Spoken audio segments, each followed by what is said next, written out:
Welcome to the Tech Egg. Don't get scrambled. Enjoy the video. You start by signing into your Xbox profile. Make sure that Microsoft account is active and synced.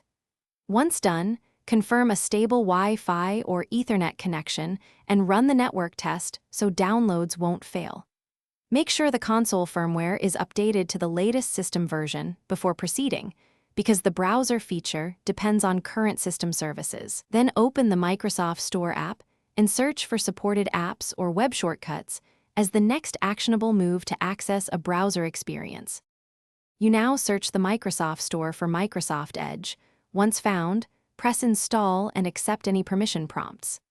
After installation, sign into your Microsoft account to sync favorites and settings, because that makes navigation faster. If Edge is unavailable, use the store to add a web shortcut or open links via apps like Twitter or OneDrive and choose Open with Edge. Then pin the app or shortcut to home so you can launch the browser without repeated searching or extra steps. You finish by opening Edge and testing several websites to confirm pages and media play correctly. Make sure to adjust privacy and pop-up settings if sites block content. Enable media autoplay when needed for video playback. If pages fail to load, restart the console and retest, because a reboot clears temporary issues.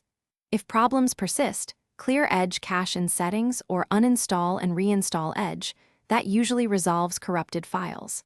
Finally, pin frequently used sites to home so you get instant access.